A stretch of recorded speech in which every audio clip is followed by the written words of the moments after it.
நிறைய பேருக்கு வாங்க. இப்போ மருத்துவமனையில போயிட்டு 0% செக் பண்றாங்க. செக் பண்ணிட்டு 0ன்னு போடுறாங்க. 0 என்பது என்ன அப்படின்னா, உயிரணுக்கள் இல்லையான்னா இருக்குது. அது ஒரு இடத்தில் இறந்து போகிறது. அந்த இறந்து போன இடம் எது என்று தெரியவில்லை. ஏன் அப்படின்னா 0ன்னா 1 கூட உயிர் இல்லைன்னா நம்ம உயிரோடவே இருக்க மாட்டோம்.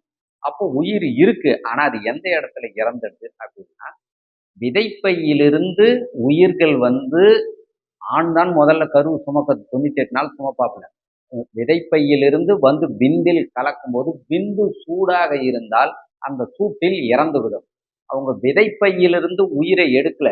விந்திலிருந்து தான் எடுத்து செக் பண்றாங்க. அப்ப அந்த விந்து சூடாக இருப்பது தான் ஆணுனுடைய வெட்ட சூடு என்று நம்மளுடைய மரபு மருத்துவத்தில் சொல்லுவாங்க.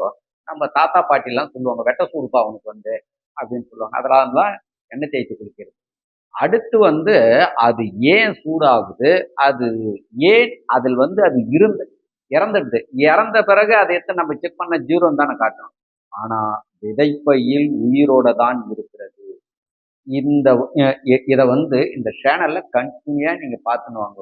இது சம்மந்தப்பட்டது எல்லாமே நீங்க வந்து தெளிவா நீங்க வந்து தெரிஞ்சுக்கலாம். அடுத்ததுல வந்து இந்த உயிரணுக்கள் எப்படி இறக்குதுன்ற ரகசியத்தை சொல்லியிருக்கேன். நன்றி, மகிழ்ச்சி.